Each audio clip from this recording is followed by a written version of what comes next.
Great. Thank you very much, Marianne. And again, welcome everybody this afternoon. For those of you who may be unfamiliar with Zoom or just need a quick reminder, we're going to go through some tips as far as using this platform. If you do have any questions throughout the webinar, please feel free to send a chat.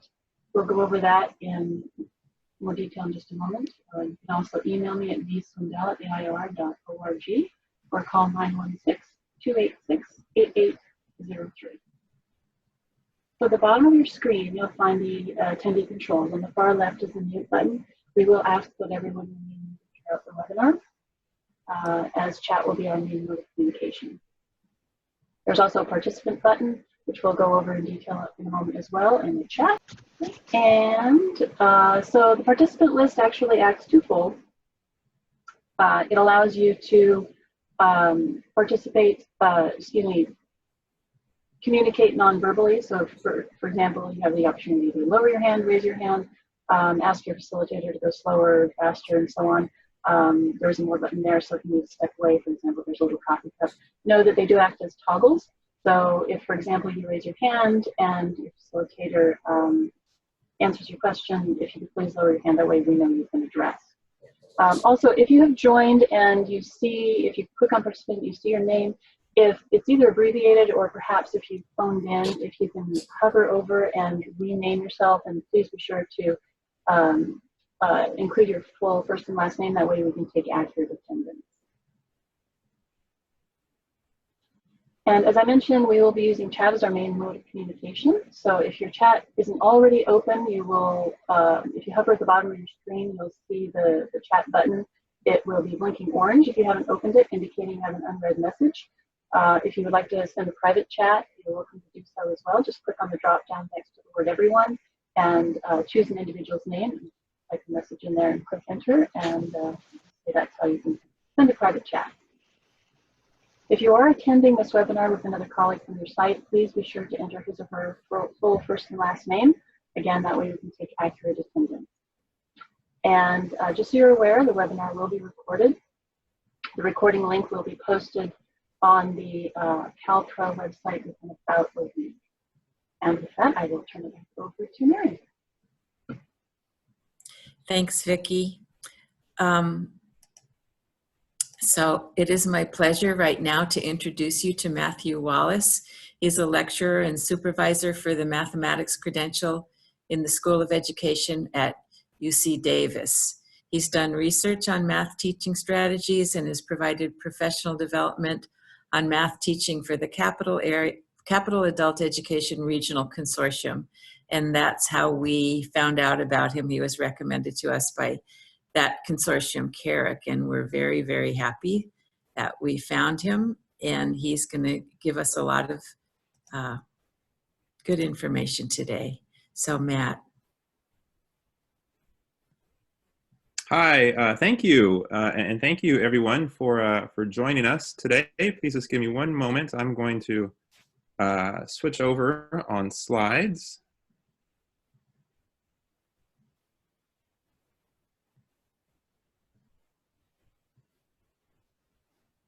There we go. All right. And yes, thanks. Given all that's going on, I'm grateful that all of you are able to join us, and I hope you're joining us in good health and from a safe space. And I have to say, so all this started and conceived and planned and put together long before all the things that are going on today are happening. And in the grand scheme of things, some of these things we're going to talk about today don't seem as important anymore. Still, I hope that you find value in the things that we'll do over the next hour together as part of this webinar. I like to start all my sessions with the big goal that I have for all of you, and myself included, for our hour together and after we leave here, and that is to ask all of you to step outside of your comfort zone. And I mean that in a good way, because I think that's really where all the learning happens, when you're trying new things, when you're entertaining new ideas, when you're considering lots of different things that might be different from what you normally are doing and trying. That's, I think, where a lot of learning really takes place. And that's going to look different for everyone here, I imagine. For some of you, it might mean that you're going to think about, entertain, maybe think through some of these ideas more than you may have in the past. For others, it might mean taking these ideas and trying them out with your students. Still for others, it might mean not only trying them out with your own students, but recommending some ideas to your colleagues or sharing these ideas with your colleagues. Whatever stepping outside of your comfort zone looks like for you, ultimately, when you're learning, your students will be the benefactors of it. And I think that's what's most important. So in that spirit, I'd like to share with you some work that I've done with some middle school and high school teachers a couple of years ago. This work came from us trying to step outside of our comfort zone and thinking about a growth mindset. This is when growth mindset was first really being introduced and being broadcast from all the airwaves. And so we really picked up on it, wanted to learn more about it. Make some sense of it and think about what it might look like in the classrooms that these teachers were working in. So I'd like to ask all of you to take a few moments before we move on with growth mindsets to think about and share with everyone in the chat space what you know, what you've heard about growth mindsets, what you might be doing to promote a growth mindset with your students, things that you might want to do, or questions that you might even have about growth mindset. So please take a few moments and in the chat space, please share some of your thoughts, ideas, and so forth as they relate to growth mindset.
Thanks to those who have shared so far, seeing lots of great things here. Which, by the way, I don't know if this was mentioned earlier, but all these ideas that are being placed in the chat, all of you are, I believe, have access to. At the end of all this, you can save all of the text in the chat as a text file to your own computer. And so I would definitely encourage you to do so, because I think there's some great ideas here and perhaps some things that you can try out as well. Lots of ideas as they relate to mistakes and learning and brain growth. Absolutely. Lots of this is all related to how we were thinking about growth mindset. And so here's how we came to try to understand or at least think about growth mindset. So when we were talking about growth mindset, we're thinking about one's intelligence and abilities as something that can change, can increase, can decrease, but we are in control of that change and that achievement. And the way that we can affect that change is by the effort that we put into things, by our willingness to persevere in the face of struggle and challenges, and when necessary, we seek out advice, input, help from others. And so the way we try to capture that is in the quotes. And I even saw some people talk about the word yet. Yes, indeed. I don't get it yet. But if I work hard, continue to struggle along, and seek input from others and keep an open mind, that's what's really most important. So this will lead to change. And nothing is fixed. No one is born with any one ability or skill. These are things that, based on our experiences, based on the things that we do, based on our environments, we have opportunities to grow. So some of the ways that we were promoting a growth mindset in our classroom, one was we definitely wanted to share messages with our students that everyone can learn math. And one of the ways that we did this is with videos. I even saw some people in the chat talk about this.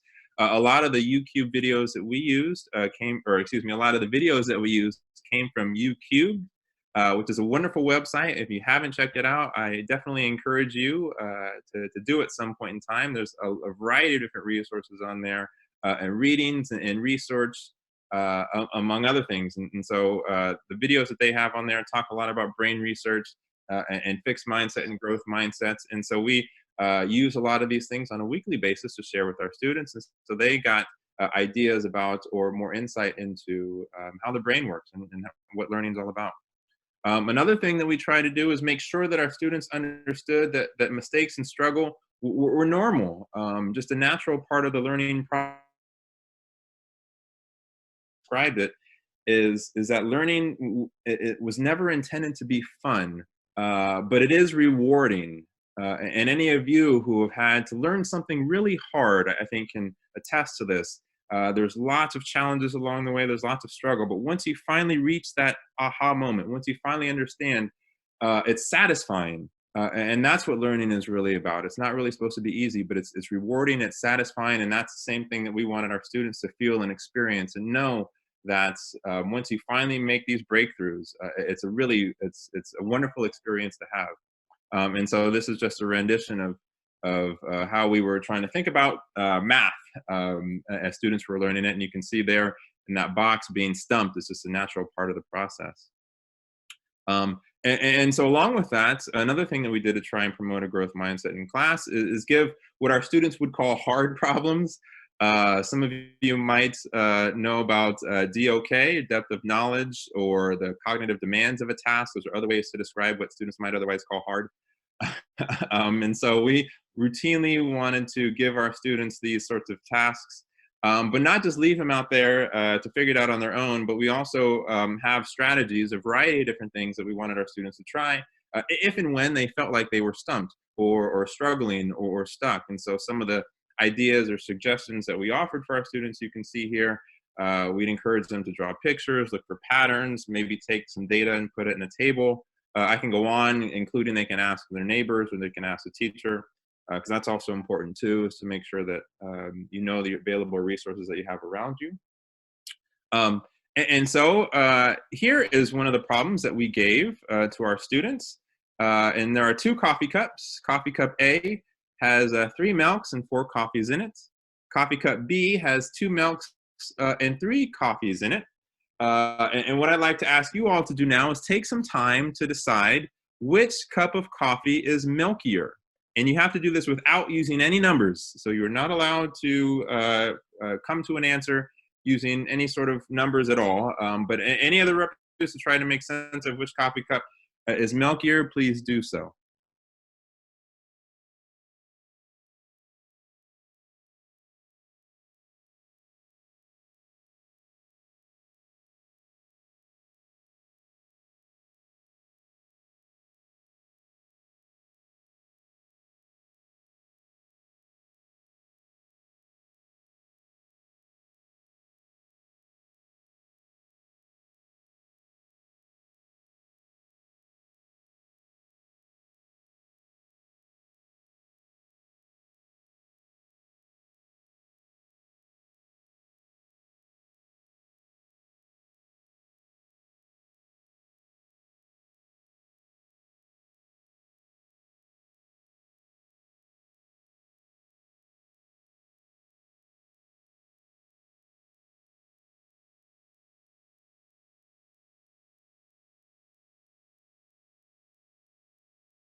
Okay, I'll give everyone maybe 30 more seconds to get as far as you can. No worries if you don't get to an answer. And thank you for those of you who are already sharing.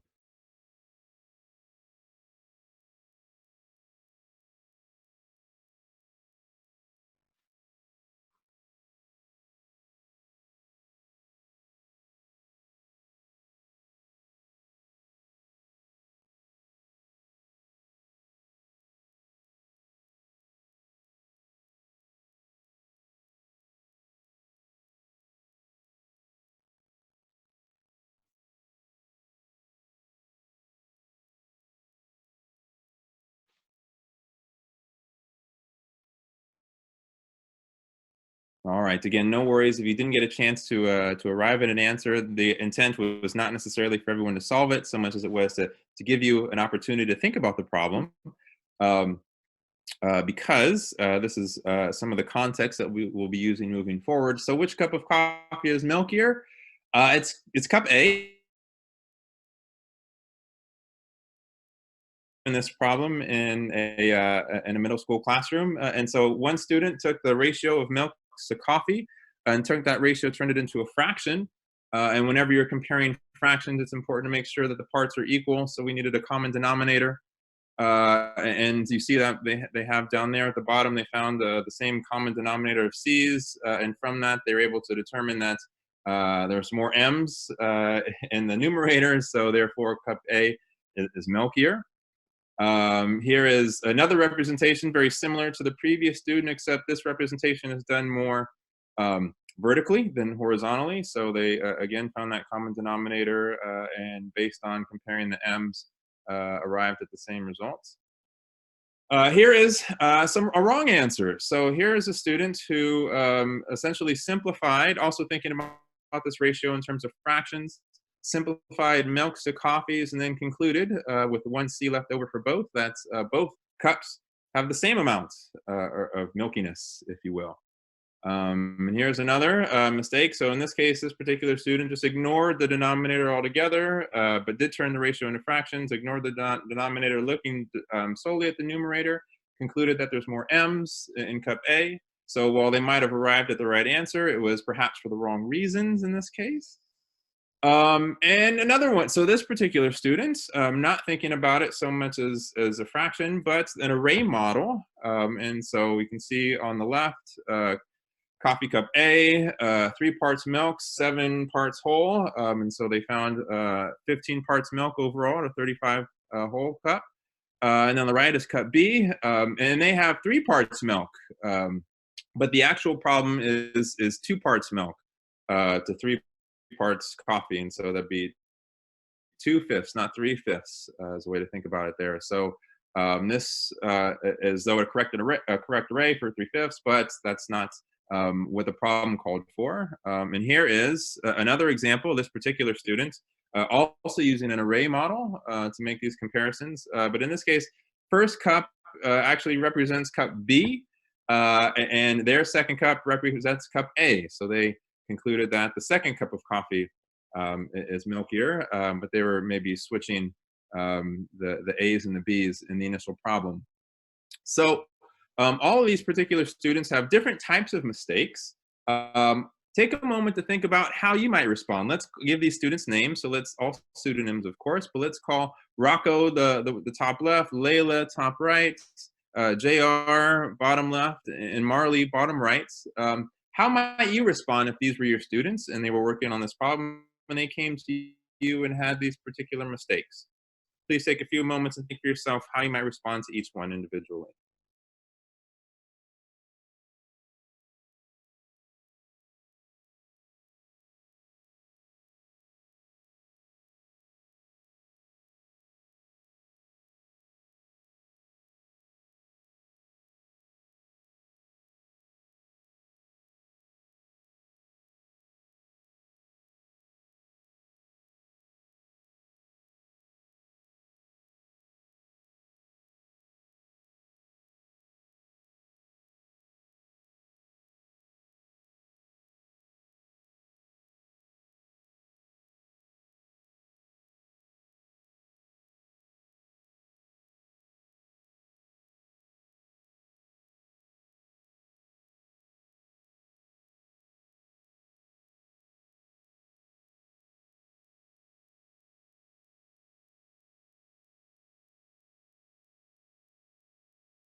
So how do you respond to these mistakes? This is a question that me and the other teachers I was working with had really been thinking about almost since the start of Joe Bowler's online course, How to Learn Math, as well as um, her Mathematical Mindsets book, which she released, this is years ago now. And one of the things that she said on the online course, but also in the book, that really really stuck with us, was the quote here that every time a student makes a mistake in maths, they grow a new synapse. And this was, well, it really caught us off guard in thinking that, wow, if students are making a mistake, their brain is growing. And of course, Joe Bowler would go on to say that it's not so much a mistake, it is the struggle and the wrestling that students are doing that led how powerful mistakes were in the math classroom. Other reasons that we thought mistakes were particularly important, one is if you teach math long enough, you know that they're inevitable. It's only a matter of time before one makes a mistake in math, and that's great. So they happen all the time. So thinking about them, being prepared for how to respond to them was something we think was worthwhile. They're also very much, I think, encompassed in the standards for mathematical practice in the college and career readiness standards. The first math practice asks students to make sense of problems and persevere in solving them. And so I think really implicit in persevering is struggle, is challenge, is mistakes, and finding a way to overcome them. And so, in other words, in the first math practice, we're almost expecting that our students are going to be faced with struggles and making mistakes. And another reason, particularly related to these students, but perhaps maybe an experience that you might have had as well. So all these students, Marley, Layla, Rocco, and JR, were students who regularly completed their assignments. They turned in all things on time. And they often made mistakes on a lot of on a lot of their work. And from these mistakes, they would come and seek out help, whether it was raising their hand during class, whether it was coming in early, staying late, taking opportunities to ask questions, get help, make sure that they understood what was going on. And despite all of this extra work, these students had more or less the same C grade throughout the entire year. And that got us thinking, why is that? Why is it that their grades didn't change despite regular help from the teacher, despite spending these extra time, perhaps more so than some other students? And it seemed like the more they got help from the teacher, the less their grades changed. And it dawned on us that perhaps maybe we're thinking about this all wrong. And instead of thinking about when these students were making mistakes, us trying to fix the mistakes, trying to help them avoid making these mistakes in the future, really what we should be doing is trying to help our students learn from these mistakes, to benefit from these mistakes. In other words, we didn't want to fix, we wanted to exploit the mistakes as a learning opportunity. So here are some common ways that math teachers here in the US respond to student mistakes, and perhaps maybe some of these might resonate with you. One is to just simply tell or correct the students.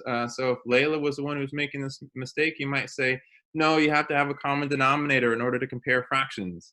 And this makes sense for a few reasons. One, if you think that the more the mistakes you make, or the longer you allow mistakes to stick around, the stronger they become, the harder they are to fix. So as soon as you identify a mistake, you want to address it immediately. Another thing you might see is a teacher asking another student to do the telling or correcting. So this makes sense for all the reasons I mentioned earlier, except now maybe you want to have your class a little bit more student-centered.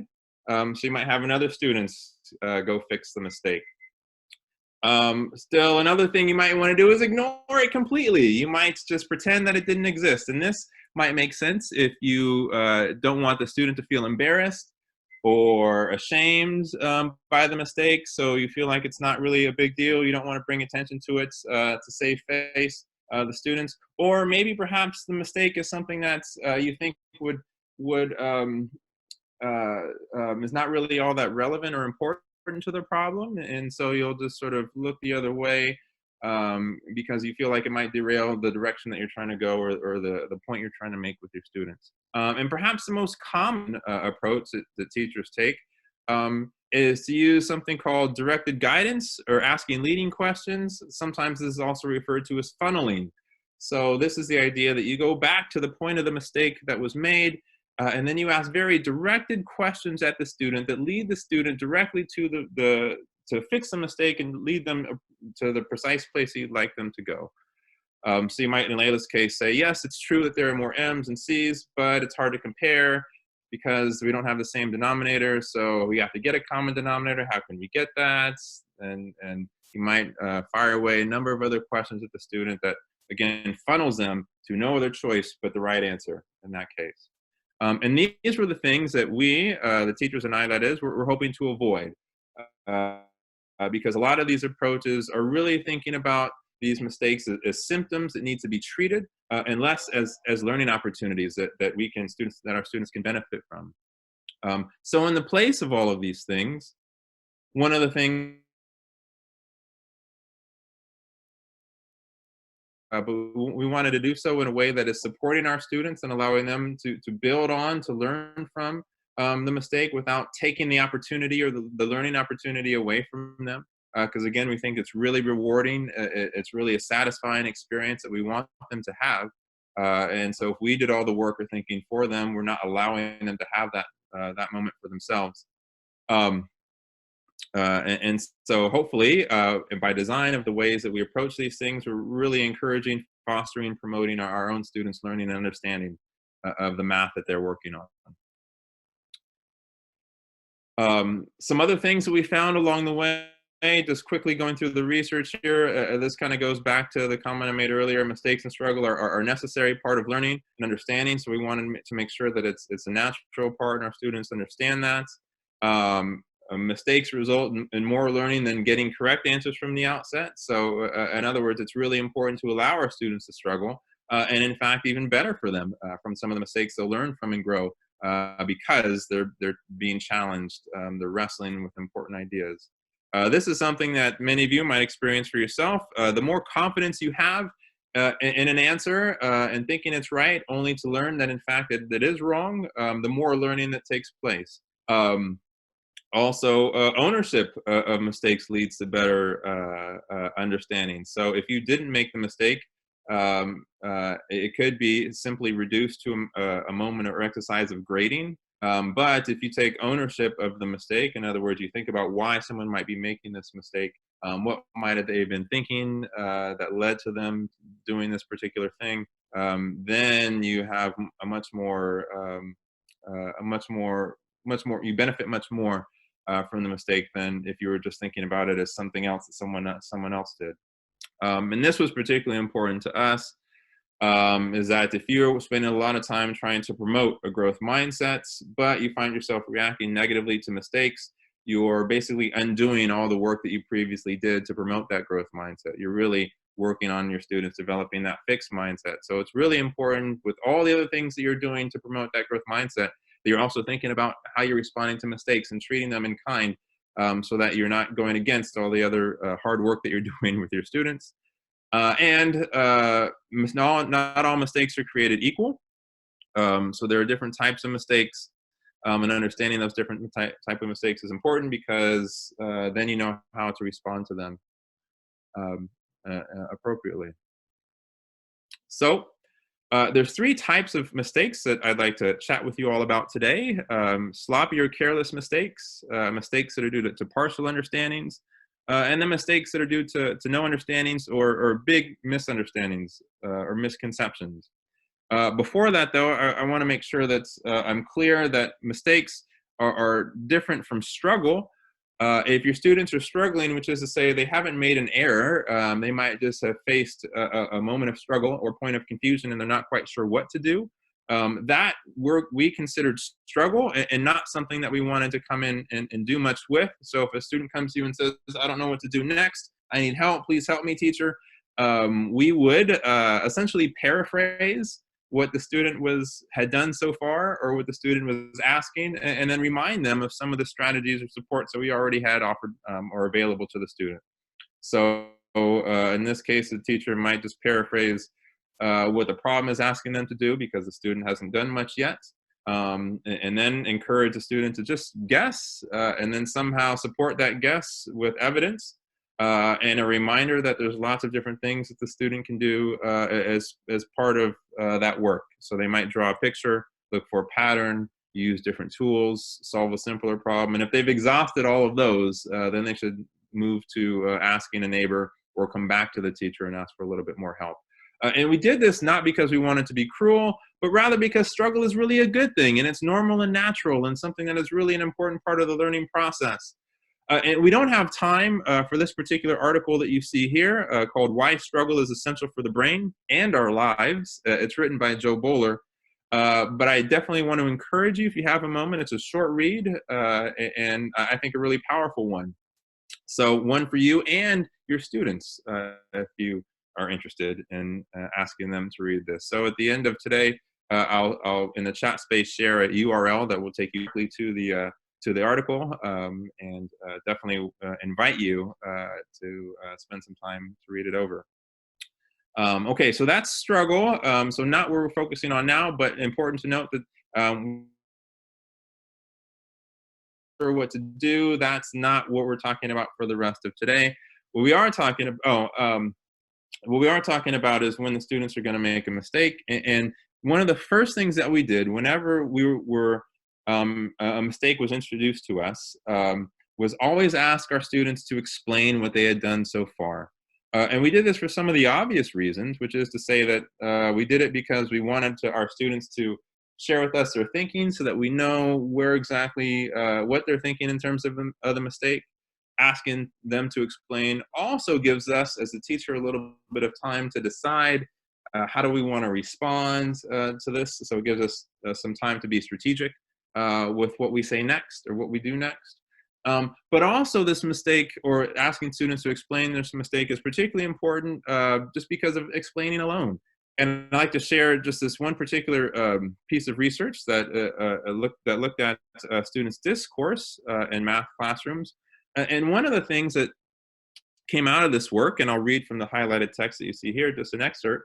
The researchers note first, we found that both explaining one's own ideas and engaging with the detail of other students' ideas significantly predicted student learning outcomes, even after controlling for prior knowledge. Second, the level and nature of mathematical detail and explanations and engagement determine the links with achievement. They go on, we found that students who gave complete and unambiguous explanations obtained higher achievement test scores than students who gave only explanations that were ambiguous, incomplete, or gave no explanations. Noticeably absent here is the accuracy of students' explanations. So all that's really important, these researchers found, is that students are giving full, detailed accounts of what they're thinking.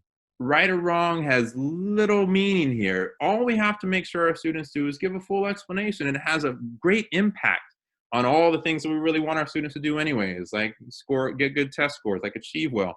And so asking our students to give a full explanation has really good meaning, both for us as teachers. It really gives us some good insight. It gives us time, but it's also really valuable for the student, just to make sure that they give us a full explanation. And again, accuracy of the explanation doesn't matter at all. So after asking our students to give a full explanation about whatever work they've done so far, we could identify one of these three different types of mistakes. The first we'll call sloppy or careless mistakes.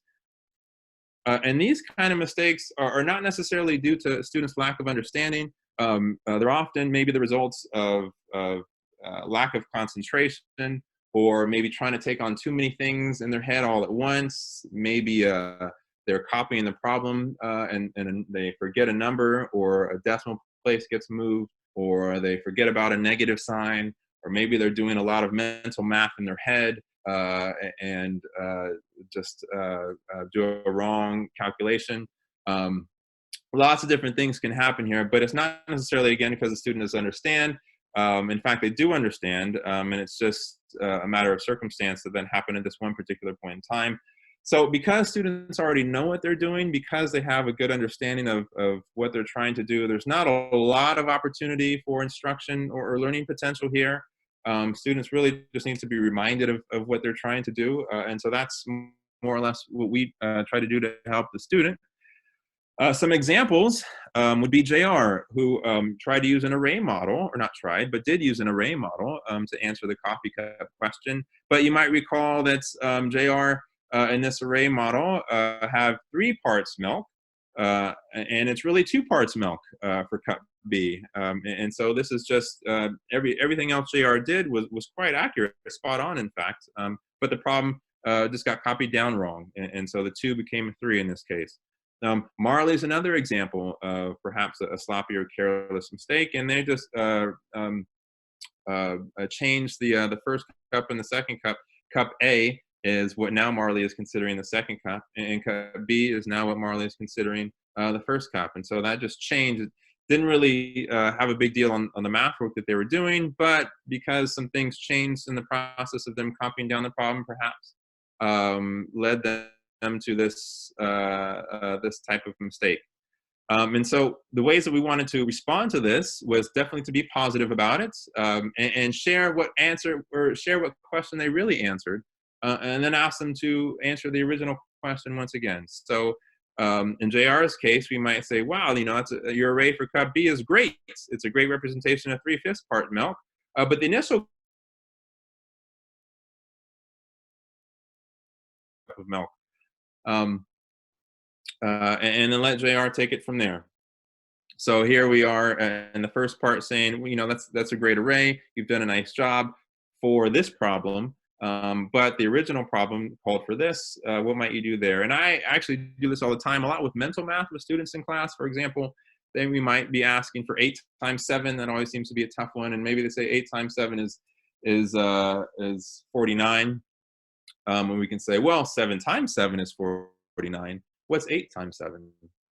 So it's the idea that we're just telling them the answer to the question they really answered, and then repeating a first question for them. So here's another example. Let's say that we have a student here who's trying to distribute this 2 to the quantity 3x minus 2, and their answer is 6x minus 2. And so the first thing we would do in this case is, so it should be 6x minus 4 if they distributed the 2 to, as we say, everything inside the parentheses. The first thing we'd ask the students to do is explain what they've done so far, and let's say that we did that, and the student explains that, well, I did 2 times the quantity 3x minus 2, and that equals 6x minus 2. So there's part of their explanation. They might go on and say a little bit more. What I'd like to ask you to do now is take a moment to think about, one, how you might respond positively to this mistake, thinking about the question that the student really answered, and then ask them to answer the original question again. What might this approach look like for this particular student for you? Take a few moments to think about it.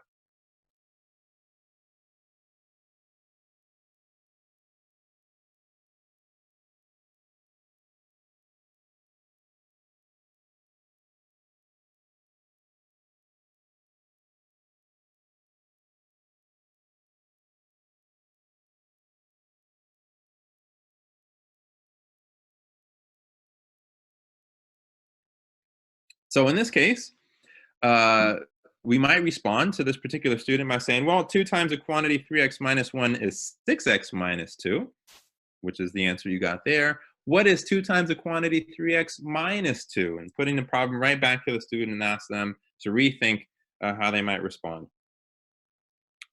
Another type of mistake that we can consider is mistakes due to partial understandings.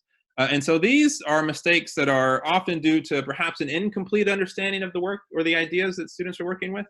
It often happens when students are just newly introduced to these topics or ideas or procedures. And it's often because they have something in their head that worked in the past and in different contexts, and they're sort of transferring that or trying to translate over that to this new context, and it doesn't quite map on correctly. So these have a high level of learning potential and instructional potential in trying to help our students. An example would be Layla, who is comparing the numerators here for the cup A and cup B. And if you think about it, this strategy would work well if these two cups had a common denominator, and that's probably often what happens when students are asked to compare fractions. First, they're asked to compare fractions, and they all have common denominators. And then we introduce what happens when the denominators are different. So in this case, Layla has a partial understanding, and this might be because Layla's just first being introduced to this idea of comparing fractions, but this strategy has worked for her in the past, and so she's carried that forward. To respond to students like Layla, in this case, we took on a very popular approach or idea called noticing and wondering, and we use that as a way to give feedback to our students. So with giving feedback, it's always important to start with an observation. That's really important so that students know what we're talking about and what we were seeing. And we're not accusing them or critiquing them. We're talking about work.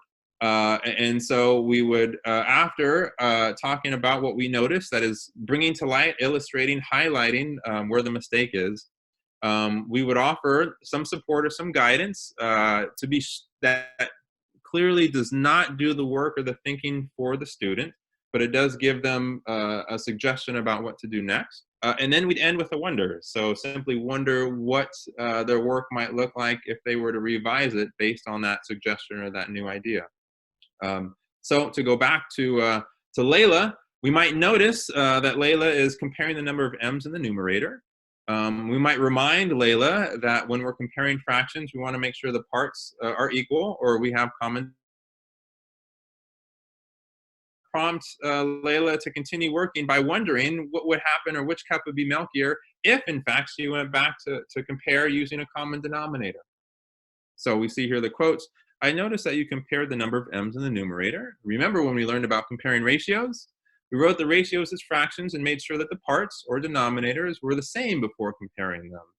I wonder if cup A would still be milkier if you compared ratios with equal parts. So there's the notice and the notice in the beginning and the wonder at the end. So here's another student. This particular student is solving equations. So in this case, it looks like the student is just combining like terms. So perhaps ignoring the equal sign and just combining the 5x and the 2x all together to get 7x, and combining the 6 or the negative 6 and the 10 to get 4, and then they went on to solve from there. If they were using properties of equality, they should get 3x is equal to 16. So we'll start by asking this particular student to explain everything that they've done. And this, in fact, did happen. And here's the student's explanation. He said, well, I moved the 2x to the left and I moved the negative 6 to the right. And they went on to explain a little bit more, making sure that we got a full explanation from the student. And based on that, we know they have the general idea. They need to move some things around, but you can't just move anything any which way that you like. So we'll start with a notice. In this case, I noticed that you're moving the 2x to the left by adding it to the 5x. All right, but remember when we learned about the properties of equality when we're solving equations, we can move terms from one side to the other, but we need to make sure we're using opposite operations. And then we'll finish with a wonder, which is I wonder how your solution would change if you move terms using opposite operations in this case. So there's our notice, our suggestion, and our wonder. And the last type of mistake happens when students have little understanding or no understanding of the work that they're doing. So this often happens when we have a flaw in our logic, or we have a big misconception, or we really don't understand what the content's about, what the problem is asking us to do, or perhaps maybe both. And so these particular errors or mistakes also have high instructional learning value, much like the mistakes due to partial understandings. And we tried, the teachers tried, that I worked with, tried a lot of different ways and approaches to try and get students to address these sorts of mistakes. And Rocco's an example of what that mistake might look like. So in this case, Rocco was thinking about these coffee cups as ratios and then just simplifying them and M's to C's, and then looking directly at the number of C's that are left and concluding that they're the same. So we tried lots of different approaches with Rocco, and one of the things that we learned was, despite all these things, there was just maybe too much heavy lifting for Rocco to do to get there on his own. So one of the things that we found that after all the different strategies, approaches that we tried, we ended up returning to this idea of funneling or directed guidance. And so again, that's when a teacher is going to ask a series of questions that really are doing a lot of the work or thinking for the student, and it funnels them right towards the answer that we wanted them to get all along. And so in this case, we might fire away a bunch of questions to Rocco along the lines that you see here, that would lead Rocco in this case to figure out how to compare these two fractions. But one of the things that we've learned through research is that we can ask these questions and we might help our students arrive at an answer. And while we're asking these questions, because we really understand as teachers where we're going, what the process is, what the procedure is, it's the students who struggle the most, who don't think it's their role, who don't see themselves as question askers. And so they're not really thinking about the questions in the ways that we might hope, which is to say that they're answering these questions, but they're not thinking about these questions as something that they should be also thinking about when they come across similar problems too. So one of the things that we need to do is let our students in on the behind the scenes action of what we're doing there. So after we might ask all these funneling questions, it's crucial that we go back and we remind the student, and Rocco in this case, all the questions that we asked, explain why that we asked these particular them, that these are the same sorts of questions or the same sort of process that they should be thinking about too when they are, in this case, comparing fractions. So hopefully, in allowing the students to know what's going on behind the scenes, encouraging them to also be thinking about these questions and how they can use them to support their work moving forward. It supports them in their understanding of and making sense of, in this case, comparing fractions. Hopefully, over time, we'll want to, if this comes up over and over, we'll work towards diminishing the number of questions that we ask, still using the same strategy after funneling, but maybe using, instead of 7 questions to funnel, we might move it to 4, and then we might move it to 2, and then hopefully get our students to not use us as the crutch anymore should they need it. A couple of important points about these mistakes. One is that these mistakes can happen anywhere in a problem. So they can happen when students are getting started on the problem. It can happen when they're carrying out a process. It can happen in their answer. And it can happen, they can make different kinds of mistakes on the exact same problem. So these type of mistakes are not mutually exclusive. It could very well be the case that your students are going to make a sloppy or careless mistake and a partial mistake due to some misunderstandings, all in one particular problem. Also definitely something to be mindful of. Also, all the responses that as teachers we gave, all the feedback that we gave to our students came verbally. This was not something where we carried a pen and pencil around or did any work, and I think that's particularly important to note, is we didn't want to do any writing or do any sorts of support, writing down algorithms or anything for our students. We wanted them to do all the work and take ownership of that. And also, while we very much stuck to approaching all of these mistakes in these particular ways, this is only to serve as a guide, not necessarily a prescription, which is to say that the teachers took into account the student that they are working with, their mindset, their level of confidence, and lots of other things in making decisions about how to proceed. And so it definitely was a case that there are some students who benefited far more from some of these approaches than others, and the teachers were very mindful of that and took that into account when addressing or using mistakes for learning's sake. So I'd like to now ask you all to take a few moments to think about what ideas you have for using mistakes for learning's sake, and in particular, how these ideas reflect you stepping outside of your comfort zone, trying something new. if you will. So I'll give you a few moments to think about that. You are welcome to type these out in the chat if you wish. So if you'd like to keep these things private, you are welcome to do that as well. So please take a few moments for yourselves and think about what all of this means for you.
Okay, hopefully that gave you some time at least to get some ideas going.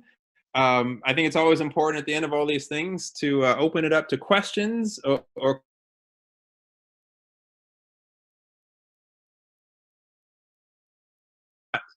if you have questions, please send them out.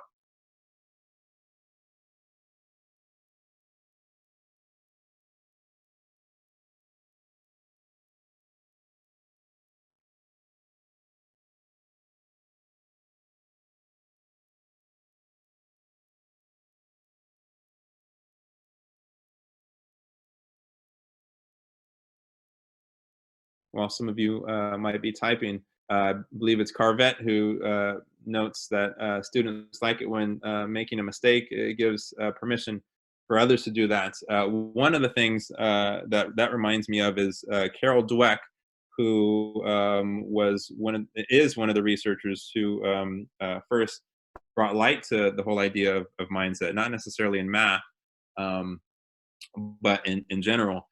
She came to UC Davis, which is where I work, not too long ago, and she said somebody asked her, "What are some ways that I can promote a growth mindset in class?" And her response to that was, "One of the easiest ways is to just make mistakes as a teacher in front of your students and let them know that it's natural and it happens all the time." So absolutely, I think that really just sort of speaks to what was mentioned there, is that making mistakes as a teacher should happen, can happen, and it gives license for students to make mistakes too, and knowing that it's normal, it's natural, and also expected. Where can I find more problems like the coffee one? Yeah, well, um, I mentioned ucubed earlier as a website that has lots of different resources. This coffee problem did not come from there. However, there are lots of wonderful problems that are there, and they're at different not age groups, grades, different grade levels, as well as different math topics. I think that's a great resource and great place to start. There's lots of different things, and I think they're even, with all that's going on now, I think they're even boosting up ideas about different ways you can do these sorts of activities online with students, or just give them as resources to students to work on their own virtually. So I would strongly encourage you to check out that site if you haven't done so already. I think that's a great resource for tasks like the coffee one, and give the coffee one to your students too. I think you'd be uh, uh, surprised by all the different ways that they can represent a problem like this without using numbers. And taking away the numbers, I noticed someone mentioned earlier, really does add a new element to these things. And Joe Bowler would argue that that visual representation is really powerful and important for brain growth too, because it brings different parts of your brain together. A visual aspect of it with the math aspect of it with something else.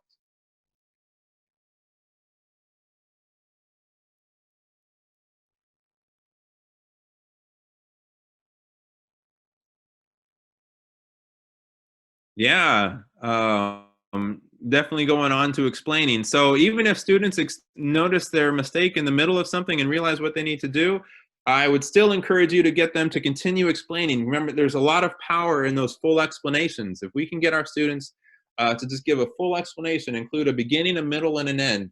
I started here, then I did this, next I did that, and I finished by doing these things. That's has a lot of impact on students' learning. And when they're not, when they don't give those full explanations, we as teachers can follow up, ask more questions, probe a little bit to make sure that we do get that full explanation, because it's really, really beneficial for our students. And remember, accuracy is not even the point. It just needs to be detailed. It has to be full and detailed. That's it.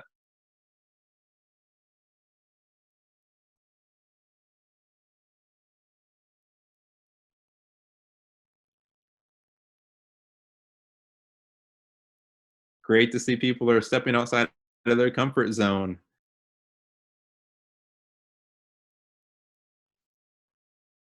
So Drew's asking, do you like the idea of other students explaining their thinking as they explain to the class how they got the correct answer, or does this lead to I'm not the smart one, like him, her type thinking for learners who are struggling? I think, yeah. So having all students explain, I think is an important part of the learning process. And so I am not opposed to having students go up with the right answer as well as the wrong answer. One of the things that uh, teachers will do in these sort of instances that we're asking right now for students to come up and talk about or explain ideas that are rough, maybe incomplete, maybe they're unsure about the accuracy of that, and this is a safe space and a safe time to do so. And it allows them to give an explanation of what they've done, and allows the class, if you're working with a class of students, to talk about their thoughts and to explore, brainstorm what they might do next, how they might revise it, how they might add to it, in order to improve upon the work. And then at a later time, you might ask for other students to explain their work, and it might be more polished. It might be a final draft in that case, which is great too. Oh, okay. We have a challenge. Great. I still think B is milkier, although A has more milk. The remaining portions of milk can be divided between. All right. Well, interesting. Thank you, Maria, for sharing. I will consider that in thinking about which cup is milkier. And one of the things, for what it's worth, when there is disagreements in a class where I'm working, is the question I always like to ask is, well, is this the problem where we can both be right? Um, or does there have to be one answer? And if there is, in fact, one answer, then we have to hash it out. And maybe you can convince me, or maybe I can convince you. And if that happens and you have students who are making an argument using math, as a teacher, I would just say sit back and enjoy the ride, because those are, in my in my view, probably the best parts of class.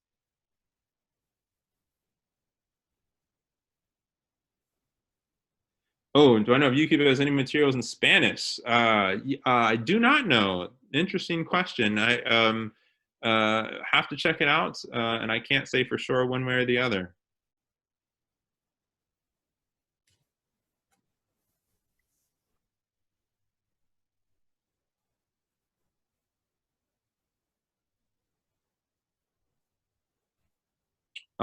Question. Should we have students explain? Should we have students explain for the whole class? Yes, if they can, great. The explanations can happen, and that was another part of the research that I didn't share. The explanations can happen to peers, they can happen to teacher, they can happen in groups, they can happen in whole class. The level of those explanations, or where those explanations happen, has little or less to do with the degree of the explanation. So yeah, if it can happen in the whole class, I'd say great. I think whole class discussions are really important. So starting with students presenting, and then from there, talking about the work, exploring it. And this is particularly important if you have the whole class and there's a mistake. Remember, ownership of the mistake is really important for learning. So if students are talking about it, or if you want to talk about someone's work as a class, it's really important to ask your students to try to get inside the thinking that was going on. So why would somebody make a mistake like this? What do you think would lead to something like this? And once they start entertaining those sorts of things, now they're taking on ownership of the mistake, and then they benefit from it just as the person who made the mistake to begin with.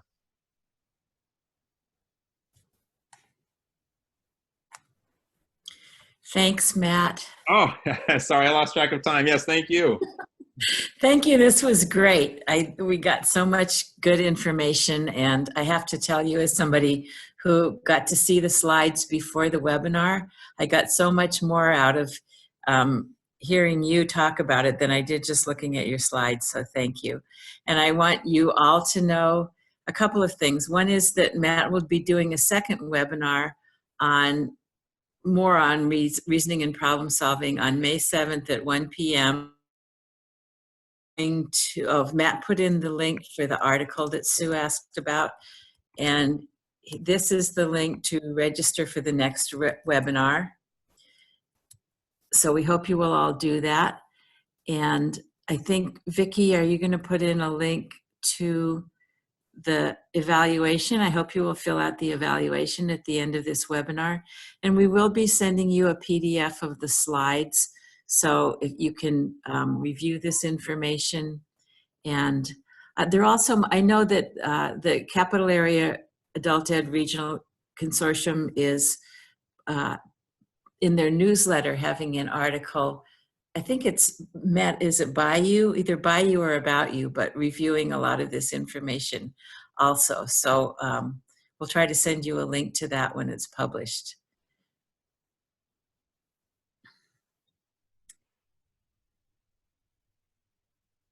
Of that, but it was based on a same sort of in-person presentation during one of the CARIC meetings. Yeah, covering very close to the same information. So thank you so much, everyone. Thank you, Matt. It's been great. We look forward to seeing you on May 7th. Yes, and thank you, everyone. And just for what it's worth, here's also my email address. I'm happy to entertain or keep the conversation going, to entertain other questions, ideas, and so forth. So please stay outside of your comfort zone. Not too far, though. We don't want you to panic. And I hope all of you stay safe and healthy. Thank you. Thanks, everyone. Vicki,